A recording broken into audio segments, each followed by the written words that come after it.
મંગલમ ભગવાન વીરો મંગલમ ગૌતમ પ્રભુ મંગલમ સુલીભદ્રાદ્યા જૈનો ધર્મોસ્તુ મંગલમ. આપણે શું ભણ્યું હતું કે આયુષ્ય કર્મ જે છે, લાસ્ટ ક્લાસમાં આપણે શું પોઈન્ટ ભણ્યું હતું આયુષ્ય કર્મ વિશે. આયુષ્ય કર્મ વિશે આપણે શું પોઈન્ટ ભણ્યું કે તેનું પ્રદેશોદયથી તે ભોગવી શકાય કે નહીં. તો આપણે શું ભણ્યું હતું કે તેનું માત્ર શું હોય છે, વિપાકોદયથી જ ભોગવાય છે. બરાબર, એ યાદ છે ને બધાને? આયુષ્ય કર્મ જે છે એ શું છે, એનું નિયમ આ કર્મ માટે આ એક જ આ માત્ર એ જ આ કર્મ માટે શું નિયમ છે કે એ માત્ર વિપાકોદયથી જ ભોગવાય છે. એનું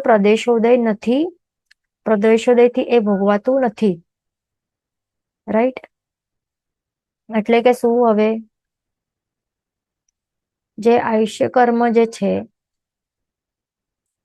આ પ્રેઝન્ટ ભાવ, કોઈક જીવનું એ પ્રેઝન્ટ ભાવ છે. જન્મ થયું છે અને અહીંયા મૃત્યુ થશે. આ ભાવ કયું આપણે સમજીએ? મનુષ્ય ભાવ છે આ. તો આ મનુષ્ય આયુષ્ય કર્મનું ઉદય ચાલી રહેલું છે. તો એ કયા કયા ઉદય સમજવું? એ છે વિપાકોદય. રાઈટ? એ વિપાકોદયથી આ મનુષ્ય આયુષ્ય કર્મ ભોગવાઈ રહ્યું છે. તો શું હવે સાથે સાથે જે બાકીના 3 કર્મો છે, 3 આયુષ્ય કર્મ કયા છે? દેવાયુષ્ય, પછી નરક આયુષ્ય અને તિર્યંચ આયુષ્ય. તો આ બાકીના 3 આયુષ્ય કર્મો છે. તો જ્યારે મનુષ્ય ભાવમાં રહ્યું છે આ જીવ, તો ત્યારે આ મનુષ્ય આયુષ્ય કર્મનું વિપાકોદય ચાલી રહેલું છે. ઓકે, તો એ જ વખતે સાથે સાથે જે આ બાકી 3 આયુષ્ય કર્મ છે, તો શું એનું ઉદય હોય કે નહીં હોય? શું હોય? ઉદય હોય કે નહીં હોય એનું? એટલે પ્રદેશોદયથી શું તે ભોગવાતા જાય, સાથે સાથે એનું પ્રદેશોદય હોય, સાથે સાથે દેવાયુષ્ય, નરકાયુષ્ય, તિર્યંચાયુષ્યનું. તો આપણે જોઈ લીધું ને કે એનું આન્સર શું છે, કે આ કવિતાબેન ગાલાનો આન્સર આવી છે કે ના. બરાબર છે, એનું આન્સર શું છે? ના. કે આ 3 જે બાકીના 3 આયુષ્ય કર્મો છે એનું પ્રદેશોદય નહીં હોય બિલકુલ પણ.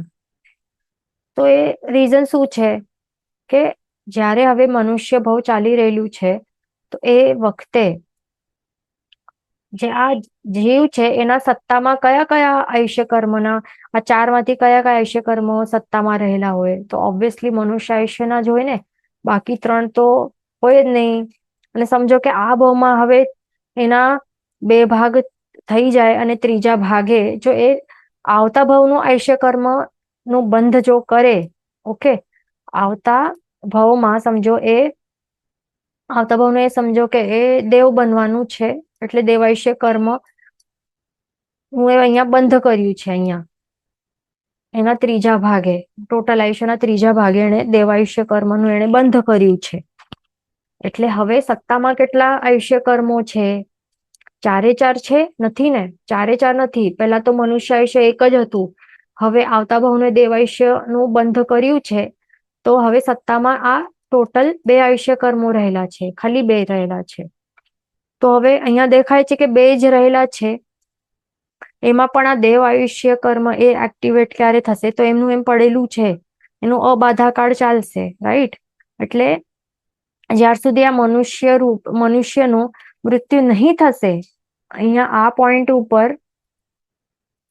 પોઈન્ટ ઉપર એને ભલે આ દેવ આયુષ્ય બાંધ્યું છે, અહીંયા ત્રીજા ભાગે છેલ્લા, ઓકે, અહીંયા ભલે બાંધ્યું છે, અહીંયા સત્તામાં આવી ગયું આ દેવ આયુષ્ય કર્મ, પણ એ ડીએક્ટિવેટેડ હશે, એમનું એમ પડેલું હશે, એનું અબાધા કાળ ચાલતું હશે. રાઈટ? અહીંયાથી કરીને અહીંયા સુધી એનું અબાધા કાળ હશે, એટલે કે એ ઉદયમાં આવશે નહીં. ઉદયમાં ક્યારે આવે? જ્યારે આ મનુષ્ય આયુષ્ય એ આખો ખરી જશે, એની આખી નિર્જરા થઈ જશે, પૂરો થઈ જશે. એ ક્યારે થશે? આ પોઈન્ટ ઉપર ખતમ થશે. આ પૂરો ભોગવાઈ જશે, એટલે કે હવે મૃત્યુ થશે આ મનુષ્યનું, અને પછી આવતો ભાવ એ જ્યારે દેવ તરીકે એની ઉત્પત્તિ થશે તો ત્યારે એક્ટિવેટ થશે અને આ દેવાયુષ્યનો અબાધા કાળ પૂરો થશે અને આ દેવાયુષ્યનો ઉદય હવે સ્ટાર્ટ થશે. ઓકે, એ ધ્યાન રાખવાનું. અને એ પણ હવે દેવાયુષ્યનું ઉદય હવે સ્ટાર્ટ અહીંયા થાય છે.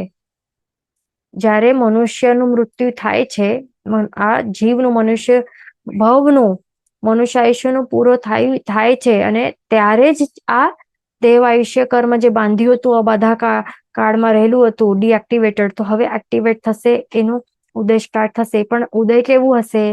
એ વિપાકોદય હશે. ઓકે, વિપાકોદયથી એ ભોગવવાનું સ્ટાર્ટ કરશે. તો અહીંયા એક પોઈન્ટ આપણે ક્લિયર થાય છે કે સત્તામાં હવે આ દેવ બન્યું છે, તો સત્તામાં કયા આયુષ્ય કર્મો છે? 4 માંથી માત્ર હવે દેવ આયુષ્ય કર્મ જ છે આ સત્તામાં, એક જ છે.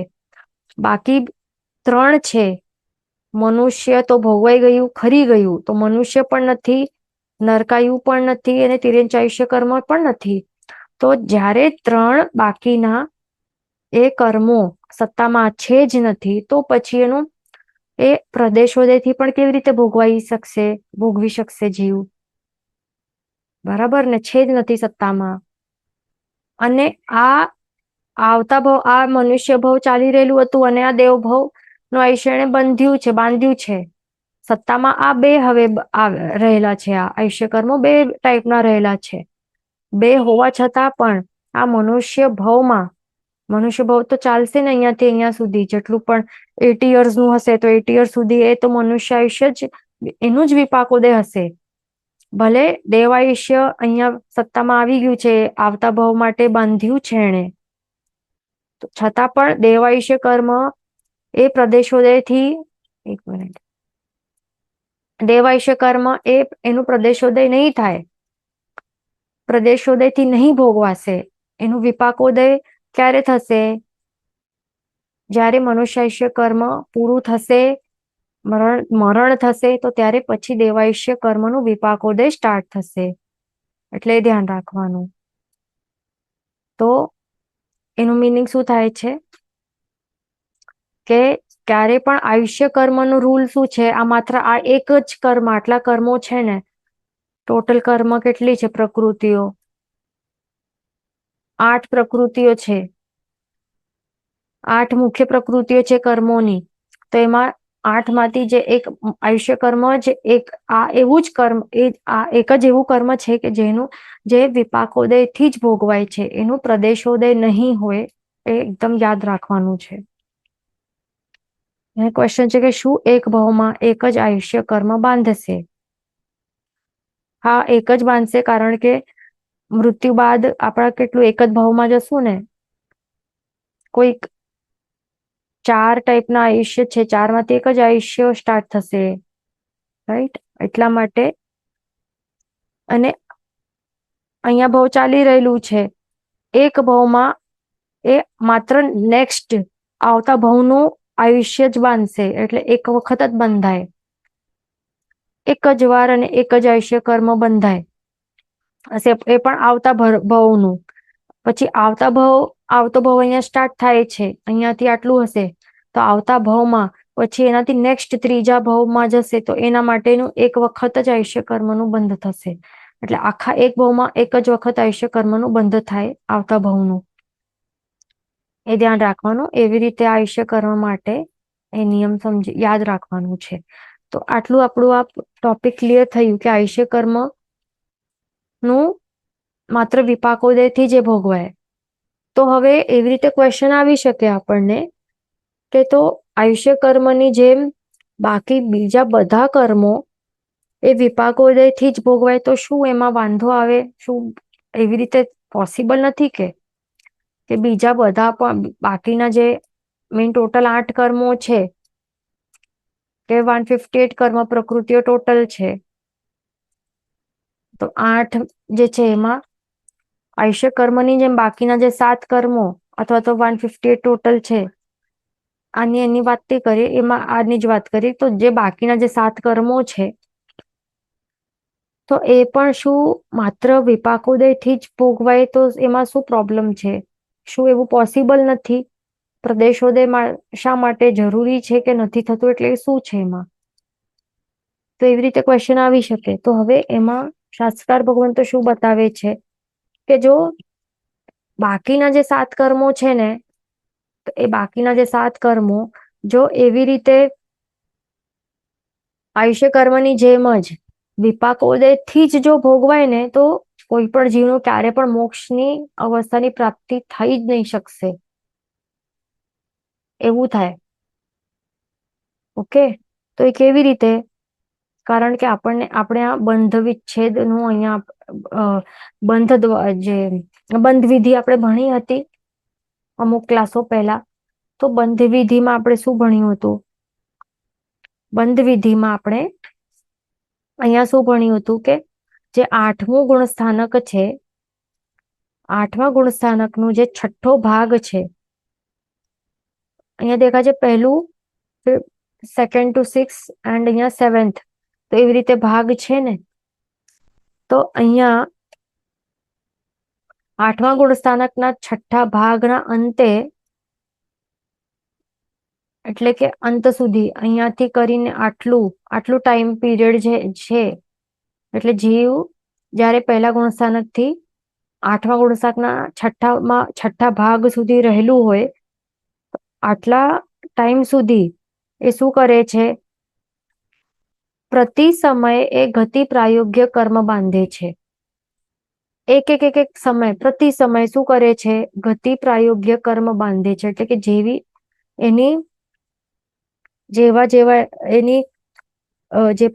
ગતિ એમાં રહેલો હોય છે, તો એના પ્રાયોગ્ય જે કર્મો છે, જેવા એના અધ્યવસાયો રહેલા હોય છે, તો એના પ્રાયોગ્ય, એના રિલેટેડ એવા જ એવી ગતિ પ્રાયોગ્ય એ કર્મો બાંધે છે. ઓકે, તો અહીંયા આપણે એક શબ્દ શું ભણ્યું? ગતિ પ્રાયોગ્ય. તો એનું મિનિંગ આપણે પ્રોપરલી સમજી લઈએ. આ બધા પોઈન્ટ બધાને નોટ ડાઉન કરતા રહેવું. ઓકે, તો જીવ જ્યારે પહેલા ગુણસ્થાનકથી 8મા ગુણસ્થાનકના 6ઠ્ઠા ભાગ સુધી જ્યારે રહેલો હોય, તો ત્યારે પ્રતિ સમય શું કરે છે? ગતિ પ્રાયોગ્ય કર્મો બાંધતો હોય છે દરેક સમયે. એટલે એનું મિનિંગ શું થાય છે કે એ સમજો કે આ જીવ જે છે હમણાં એ મનુષ્ય ભાવમાં રહેલું છે. ઓકે, તો મનુષ્ય જીવ જે છે એ આવતા ભાવમાં એના માટે કેટલી ગતિઓ ખુલ્લી છે? એ 4 ગતિમાં ક્યાં પણ જઈ શકશે ને. મનુષ્ય મરીને એ મનુષ્ય ગતિમાં જઈ શકશે, દેવ ગતિમાં પણ જઈ શકશે, નરક ગતિમાં પણ જઈ શકશે, અને તિરંજ ગતિમાં પણ જઈ શકશે ને. એટલે મનુષ્ય માટે 4 ગતિ ઓપન છે નેક્સ્ટ ભાવ માટે. તો એના માટે એ 4 ગતિમાં કોઈ પણ ગતિમાં એ જઈ શકશે. એટલે જેવા એના મનુષ્યના અધ્યવસાયો હશે ને આ ભાવમાં, તો એ પ્રમાણે એ એવા ગતિ પ્રાયોગ્ય કર્મો એ બાંધતો રહેશે દરેક સમયે. સમજો કે હવે આ મનુષ્ય નથી, સમજો કે આ નારકી જીવ છે, નરકનો જીવ છે. તો નરકનો જીવ નેક્સ્ટ ભાવમાં એના માટે કઈ ગતિ ખુલી હોય? મનુષ્ય હોય અથવા તો તિર્યંજ ગતિ હોય ને, એના માટે ખુલ્લી 2 જ ગતિ હોય. નારકી મરીને નારકી નહીં બને, અને નારકી મરીને દેવ પણ નહીં બને. એટલે 2 ગતિઓ એના માટે ક્લોઝડ છે. તો હવે નારકી જે છે એ આવતા ભાવમાં મનુષ્ય અથવા તો તિર્યંજ બની શકશે. 2 ટાઈપની ગતિઓનું ઓપ્શન એના પાસે રહેલું છે. એના કારણે આ નારકી જે છે જીવ, એ પ્રતિ સમય કેવા બાંધશે કર્મો? ગતિ પ્રાયોગ્ય કર્મ બાંધશે. એટલે આવતા ભાવમાં આ બંને ગતિમાંથી ક્યાં પણ જઈ શકશે. તો એના પ્રાયોગ્ય, એના રિલેટેડ જે કર્મ હશે ને, તો એવા જે બાંધશે. ઓકે, એટલે મનુષ્ય ગતિમાં જવા યોગ્ય કે રહેવા યોગ્ય એવા કર્મો બાંધશે, અથવા તો તિર્યંજ ગતિમાં જવા યોગ્ય, રહેવા યોગ્ય જે પણ કર્મો રિલેટેડ હોય તો એવા બાંધશે. એટલે એક્ઝામ્પલમાં મનુષ્ય કે તિર્યંજમાં જવા માટેને કયા હોય? જો મનુષ્ય ગતિમાં જાય તો ઔદારિક શરીર હોય ને એનામાં, તિર્યંજમાં જાય તો પણ ઔદારિક શરીર, અંગોપાંગ અને શરીર હોય, તો એવા ટાઈપના નામ કર્મો બાંધે. હવે એવું નહીં બાંધે કે વૈક્રિય કારણ કે વૈક્રિય શરીર આગળના ભાવમાં એને મળવાનું નથી ને. એટલા એક્ઝામ્પલ છે. તો એવી જ રીતે આ મનુષ્ય ગતિ નામ કર્મ, પછી મનુષ્યાનુપૂર્વી નામ કર્મ, તો એવા એવા જે પણ મનુષ્ય ગતિ પ્રાયોગ્ય કર્મો છે, એટલે કે મનુષ્ય બનવા માટે જે પણ જરૂરી એવા કર્મો હોય તો એના રિલેટેડ કર્મો બાંધે, કે તિર્યંજ ગતિમાં જવા યોગ્ય, રહેવા યોગ્ય જે પણ કર્મો એના રિલેટેડ હોય તો એ ગતિ પ્રાયોગ્ય કર્મો બાંધી શકે પ્રતિ સમય, બંનેમાંથી બાંધતો જાય. જેવા જેવા અધ્યવસાય રહેલા હોય આ નારકીના, પ્રતિ સમય, આ સમયમાં જેવા સમજો કે એવા સારા શુભ અધ્યવસાયો એ સંભાવ રાખી રહ્યો છે, તો થઈ શકે છે કે મનુષ્ય પ્રાયોગ્ય કર્મો છે, મનુષ્ય ગતિ પ્રાયોગ્ય કર્મો છે એવા બાંધે છે. પછી જો હાય હોય રુદન વાળા કે જે પણ એવા હોય, ક્રોધ કે માયા વાળા કે તિર્યંચ ગતિ પ્રાયોગ્ય કર્મો, એટલે એવા અધ્યવસાય તો એવા ટાઈપના કર્મો બાંધશે, એટલે પ્રતિ સમય ચાલુ હોય એવા.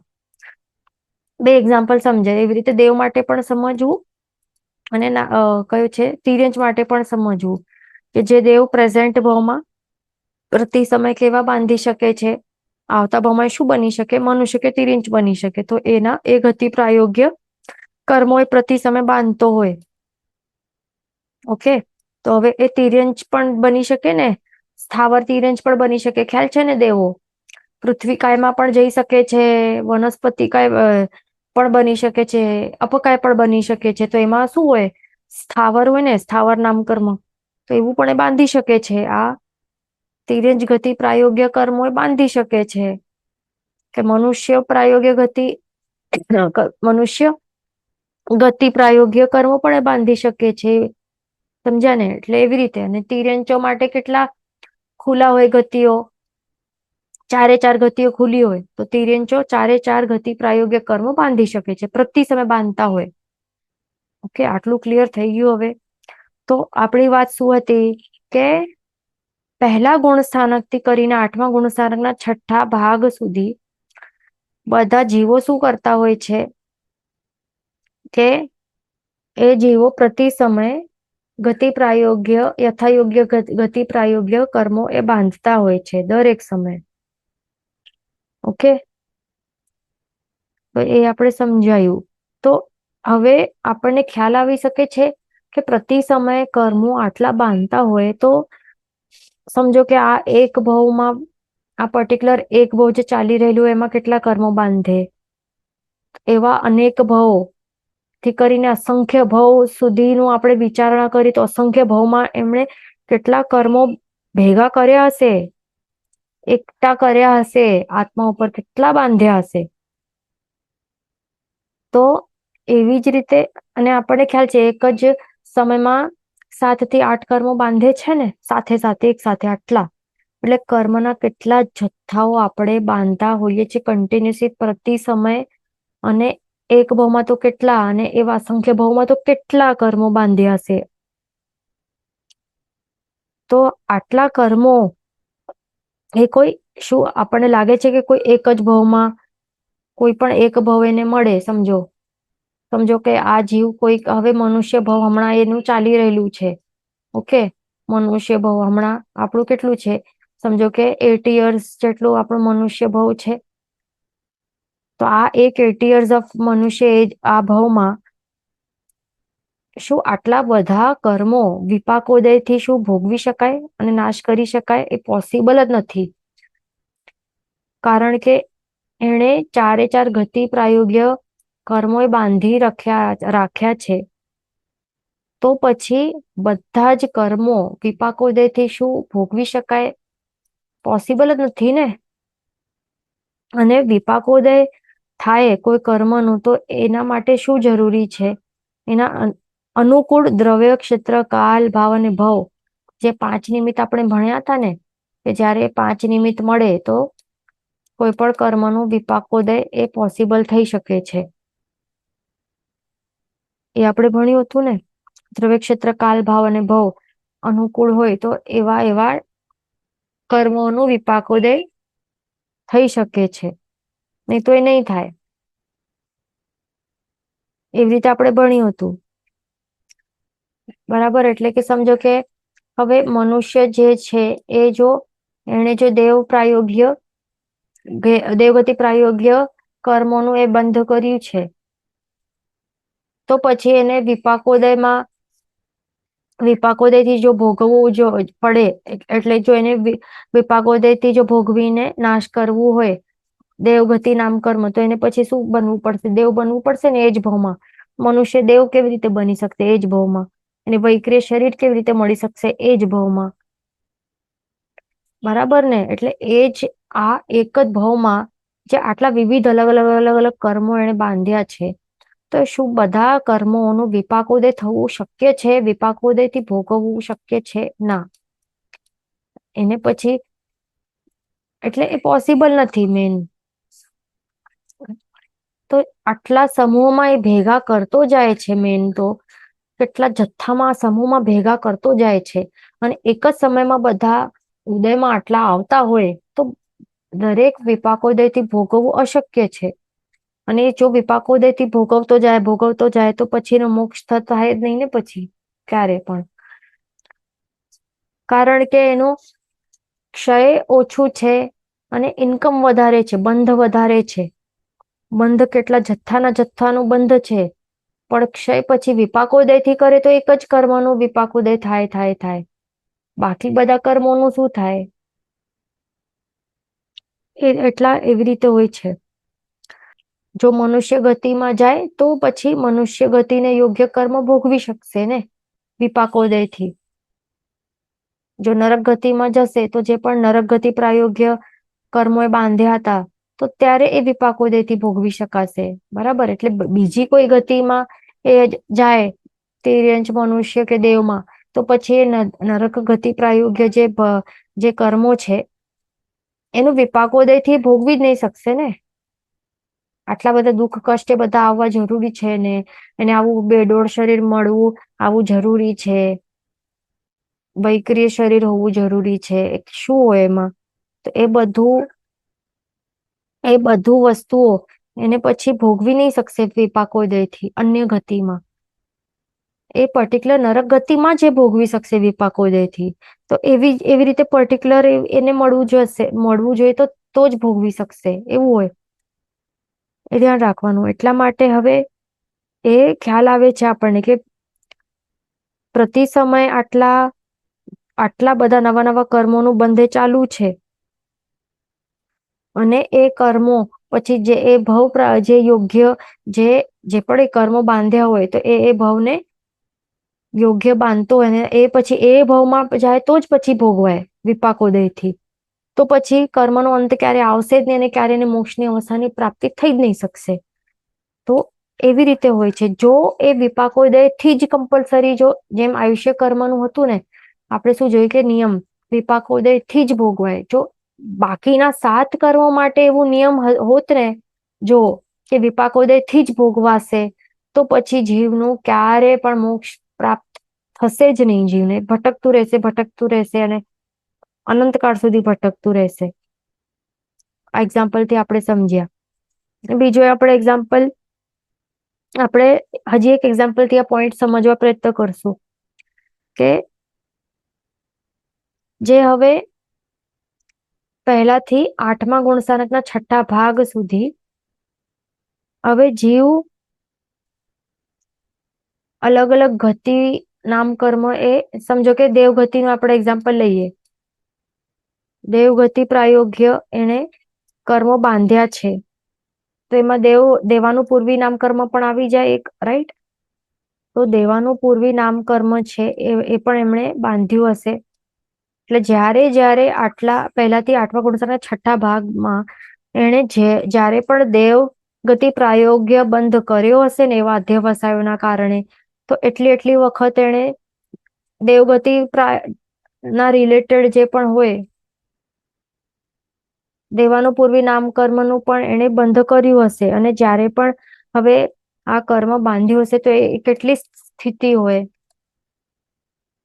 તો એની ઓછામાં ઓછી અંતકોડાકોડી સાગરોપમની સ્થિતિ આવી બંધાય છે. ઓછામાં ઓછી દેવાનું પૂર્વી નામ કર્મની કેટલી જગન્યથી ઓછામાં ઓછી આપણે કહીએ છીએ, ઓછામાં ઓછી જગન્યથી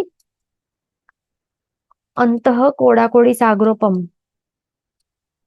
અંત કોડા એટલે આ જઘન્ય છે, એ યાદ રાખવાનું. સાગરોપમ એ પણ કેટલા ક્રોડ મલ્ટીપ્લાય બાય ક્રોડ સાગરોપમ વર્ષો. અંતઃ કોડાકોડી સાગરોપમ વર્ષો, એ પણ જઘન્યથી આટલું બાંધે છે. અંત એટલે કે શું કે એક કોડાકોડીથી કઈક ઓછું, આટલા સાગરોપમ માંથી આટલું કઈક ઓછું, એ સમજવાનું. બરાબર. તો આટલું મિનિમમ પણ જો એ બાંધે, એટલે અહીંયા આવ્યું છે કે પ્લીઝ રિપીટ ધીસ. તો આપણે શું પોઈન્ટ હતું સમજો. આપણે શું વાત કરીએ છીએ કે પહેલાથી 8મા ગુણસાના 6ઠ્ઠા ભાગ સુધી જીવ અત્યંત શુભ અધ્યવસાયના કારણે એવું હોઈ શકે છે કે એ દેવગતિ પ્રાયોગ્ય કર્મો બાંધ્યા હશે. કઈ દેવગતિ પ્રાયોગ્ય કર્મ બાંધ્યા હશે, તો એમાં દેવાનું પૂર્વી નામ કર્મ પણ એ બાંધ્યું હોય. અને એ જ્યારે બાંધે તો જઘન્યથી ઓછામાં ઓછું એ કેટલું બાંધે? અંત કોડાકોડી સાગરોપમની સ્થિતિ વાળું એ બાંધે. ઓકે, તો આટલા આ પણ કઈ નાનું છે. આ અંત કોડાકોડી સાગરોપમની સ્થિતિ કેટલી મોટી હોય. અને હવે એ સ્થિતિ તો સમજાય, એટલે આત્મા ઉપર હવે એ કેટલી વખતે બાંધશે અને આત્મા ઉપર એ કેટલી સ્થિતિ સુધી રહેશે. અંત કોડાકોડી સાગરોપમના ડ્યુરેશન સુધી એ રહેશે ને સત્તામાં, એ પણ જઘન્યથી. પણ હવે આ ઉદયમાં ક્યારે આવે આ દેવાનું પૂર્વી નામ કર્મ? આ ત્યારે ઓનલી આનું પૂર્વી નામ કર્મનો શું રૂલ છે કે માત્ર વિગ્રહગતિમાં જ આવે ને ઉદયમાં. એટલે જીવ જ્યારે ભાવ બદલતો હોય, જીવ જ્યારે ભાવ બદલતો હોય, સમજો કે મનુષ્ય મરીને હવે દેવ બનશે, અને એના માટે એ શું કરશે? હવે વિગ્રહગતિ કરશે. જો એને વિગ્રહગતિ કરવી પડશે તો જ પછી આ દેવાનું પૂર્વી નામ કર્મનો ઉદય થશે. તો હવે ઉદય થશે તો કેટલી સ્થિતિ હશે? કેટલા સમય સુધી ઉદય રહેશે? શું અંતકોડાકોડી સાગરોપની આટલી લાંબી સ્થિતિનું કર્મ બાંધ્યું છે, તો શું લાંબા વખત સુધી અહીંયાથી ત્યાં એ માત્ર ટ્રાવેલ કરશે વિગ્રહગતિમાં? નહીં ને.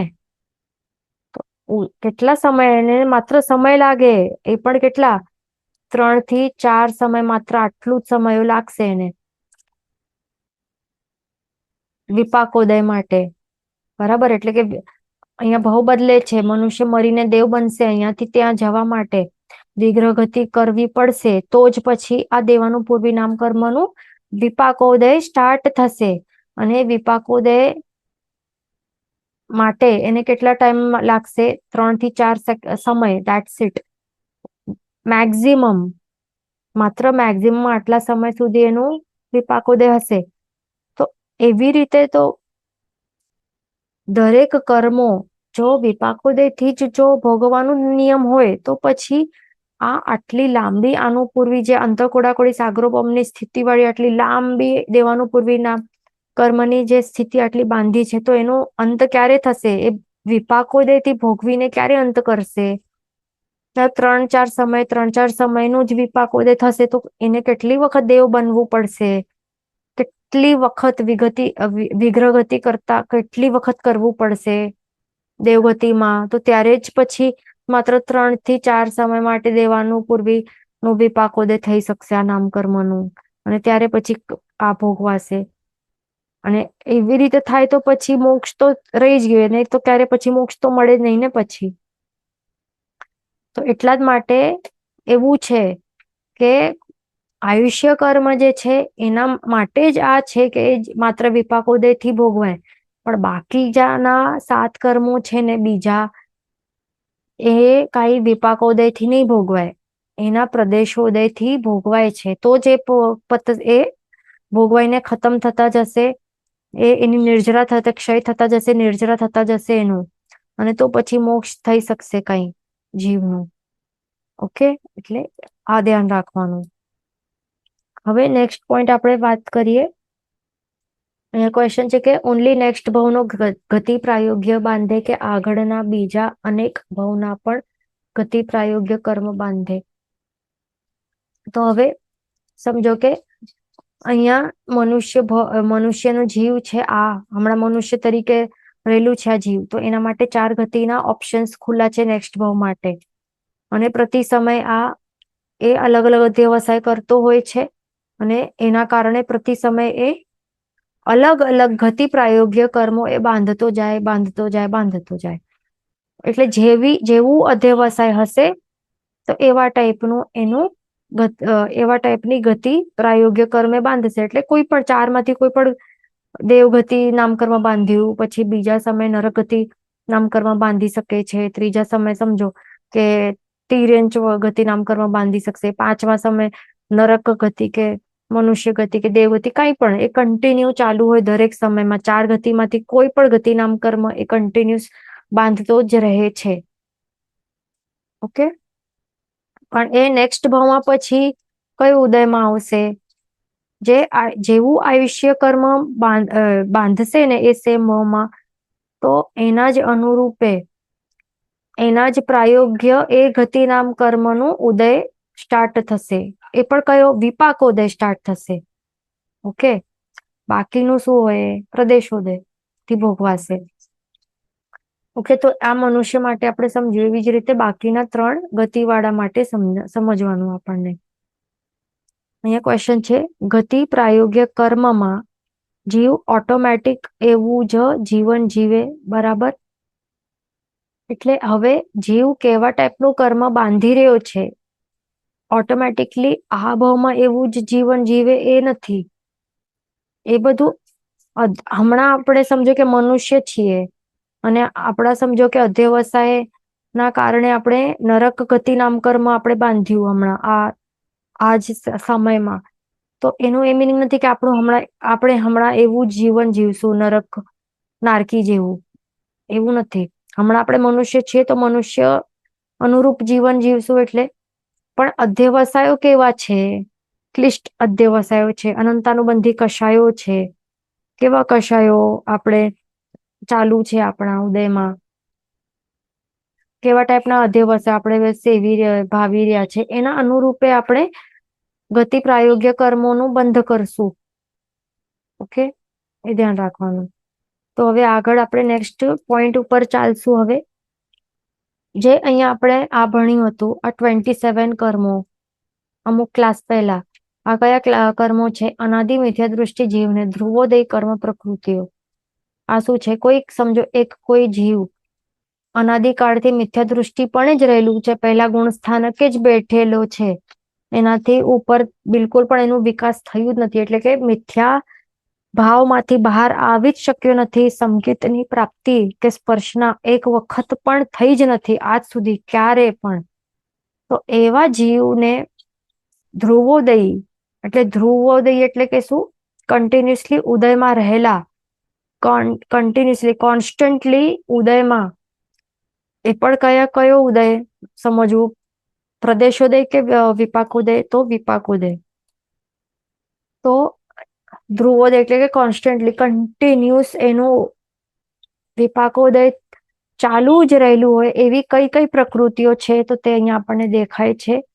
આટલી ટોટલ 27 પ્રકૃતિ, એના વિશે આપણે અમુક ક્લાસ પહેલા ભણ્યા હતા. તો એમાં હવે આપણે એવી રીતે ક્વેશ્ચન આવી શકે કે જે આ 27 પ્રકૃતિઓ છે, ધ્રુવોદય પ્રકૃતિઓ, તો એની જેમ બાકીની કેટલી છે? 95 પ્રકૃતિઓ. તો શું તે પણ માત્ર વિપાકોદયથી જ ભોગવાઈને નાશ થવાથી આત્માનું મોક્ષ કેમ ન થાય? એવી રીતે આપણને ક્વેશ્ચન આવી શકે. શું ક્વેશ્ચન આવી શકે? કે જેમ આ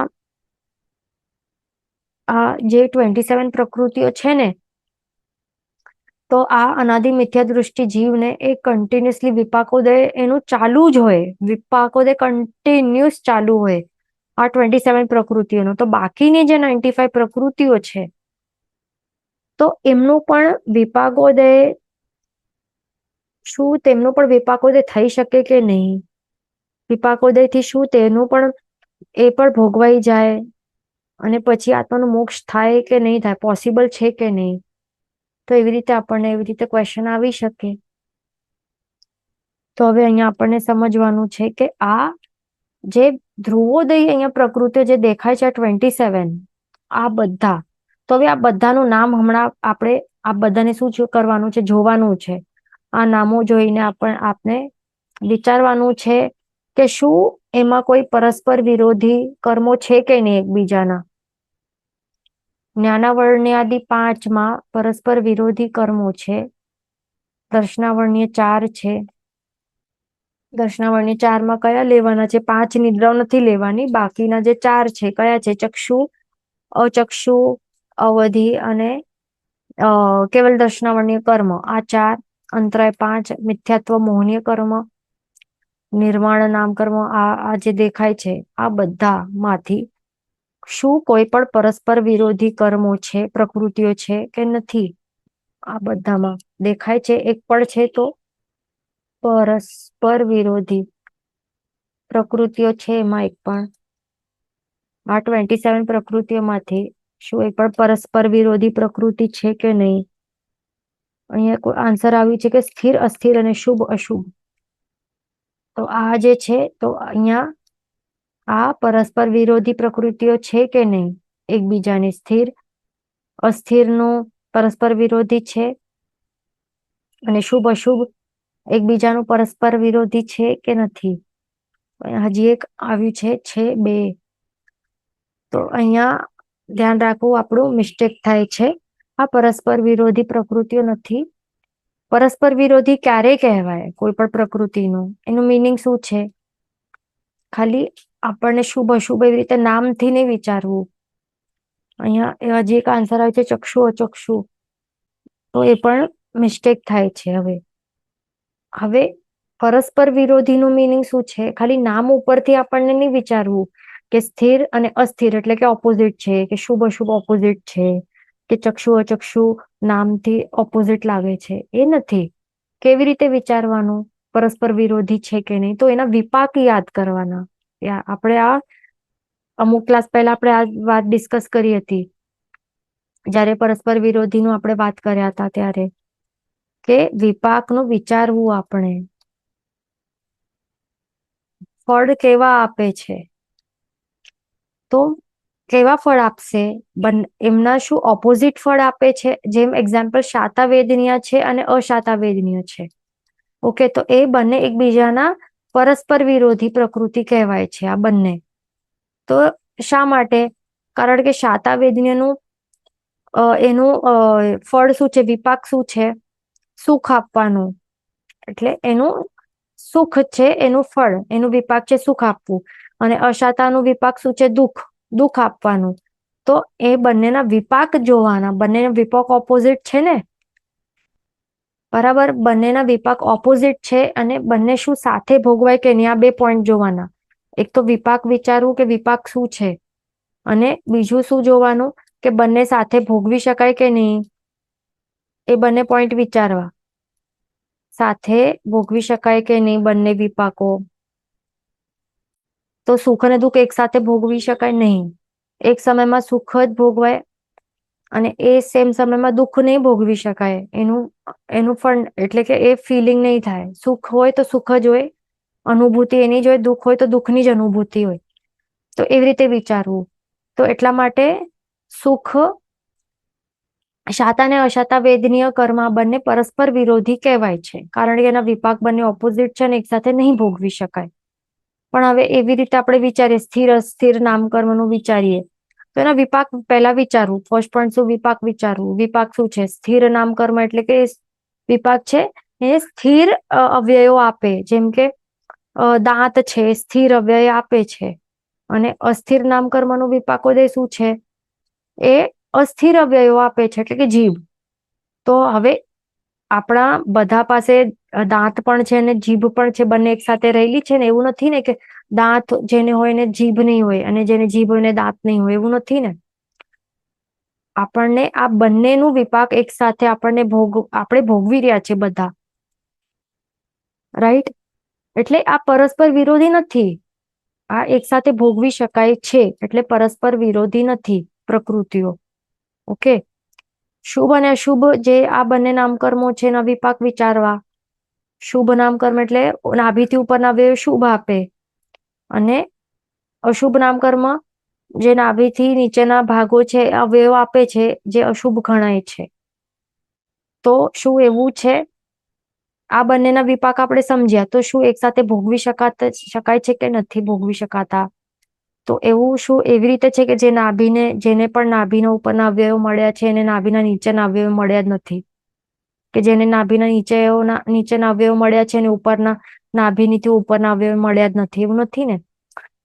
આપણે બધાને શુભ બંને અવયવો મળ્યા છે, ઉપરનું ભાગ પણ છે, નીચેનું પણ ભાગ છે નાભીથી. એટલે એક સાથે બંનેના વિપાક ભોગવી રહ્યા છે આપણે બધા. એટલા માટે એ પરસ્પર વિરોધી નથી. ઓકે. અને ચક્ષુ દર્શનાવર્ણ્ય અચક્ષુ દર્શનાવર્ણ્યનું વિચારવું કે એમાં શું છે વિપાક.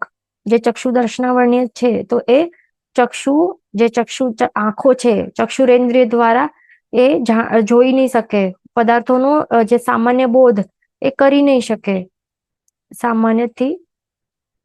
ઓકે. અને બીજું જે અચક્ષુ દર્શનાવર્ણ્ય કર્મ છે એટલે ચક્ષુ સિવાયની જે બાકીની ઇન્દ્રિયો છે અને મન છે, તો એના દ્વારા સામાન્ય બોધ એ નહીં થઈ શકે, એમાં અટકાવે, ઓબ્સ્ટેકલ નાખે.